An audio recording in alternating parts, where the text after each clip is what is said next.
Some morning thoughts on Thursday the 16th. So I woke up this morning, actually woke up at about 5 a.m. and feeling dizzy, and I thought I heard a sound. So then I got up and I was investigating a little bit. It was really bizarre. Then I went back to sleep until about 8:30, and I was just playing in the bed.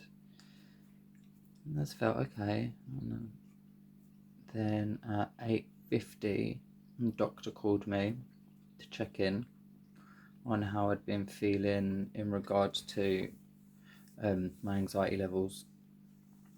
So I spoke to her explaining that I've come off slowly weaned myself off the medication and I'm feeling dizzy.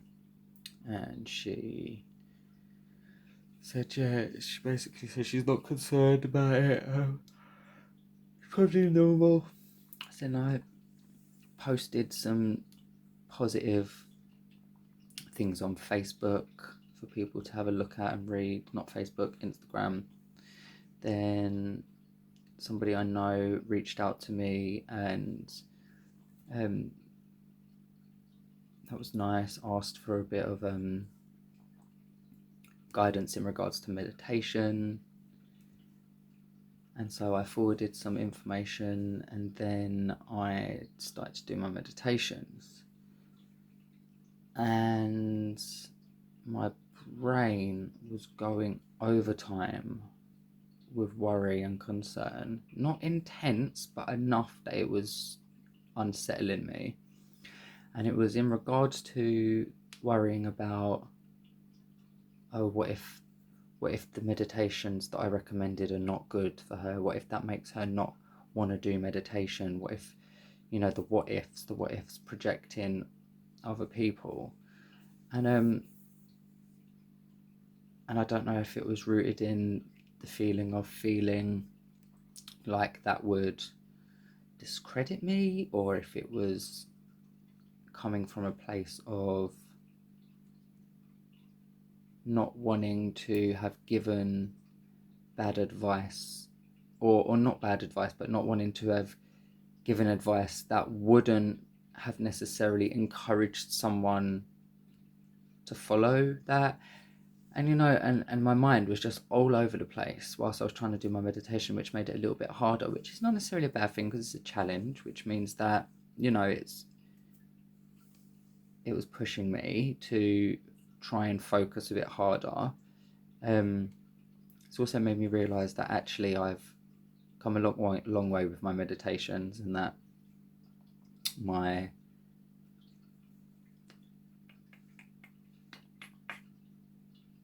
may have taken it for granted just how much I had slipped into my meditation, but also really solidified the fact that I need to do my meditations first. There is no conversations to be had. There is no social media. All right, fair enough, the doctor called me, but yeah, my meditations need to come first in the day. That needs to be my priority. So from today forwards, I will not be picking up my phone until after I've done my meditation. And if that means that I don't pick up my phone until 9:30, 10 o'clock, that's just what it is. So I'm going to be turning my phone off, which is a commitment I'm going to make to myself.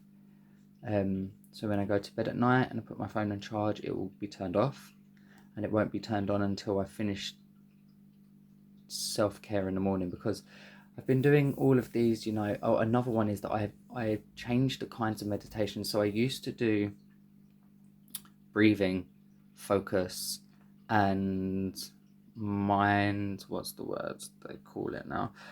When you note. So basically what that is when you focus on your breathing, and then when you realize that your mind has wandered off, you make a soft note on it, and you just label it, and you say whether or not it's a thought or a feeling, whether it's positive, neutral, or negative. And then you label it and go back to your breathing. And that seems to really work on focus. It's like any muscle. The more you work on focus to the point where I was catching thoughts and knowing what they were within split seconds, rather than a thought occurring, getting lost in it, then realizing it, then realizing if it was a thought or a feeling, and then realizing if it was positive or negative. It was all happening much quicker. And that, because I haven't been practicing that daily, that's changed. So it's just about flexing that mental muscle again, I think, and continually doing that. So that has to be part of my daily. So I'm going to figure out if I should do that one first and then do my self-love, or do my self-love and then do the focus. I'll figure it out. I just wanted to get that down so that when I come back I can see where, when, why, how, and try and remember. Because, yeah, it's a bit unsettled. And the thing is, there's always... So I can feel the settled feeling in me. I did 2 meditations. I weren't as easy with them as normally. However, there's always a blue sky. So one of the analogies is, even on a stormy day, above the storm, there's always a blue sky. The clouds are what create the storm underneath. Or a little bit like on the surface of the sea could be crashing waves, but go down, and down here it's calm and still. And that is basically what the peace within us is like. Like, there is always an eternal peace. There's always a calm when we go into it, or when we rise above. There's always a calm blue. And so remembering that and anchoring yourself back to that, and finding triggers, because triggers don't always have to be negative. You can have positive triggers. You can have triggers that, take you to a good place. I didn't do my gratitude list. That's another one, being grateful. I love my nieces and nephews. They make my heart sing. So that's what I'm going to do now. I'm going to run through all of the things I'm grateful for, and then I'm going to start my day.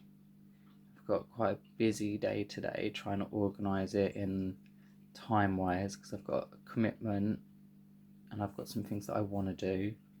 So now the time is, oh my god, 20 to 11. How did that even happen? Alright, maybe I was meditating for longer than I realised. Yeah.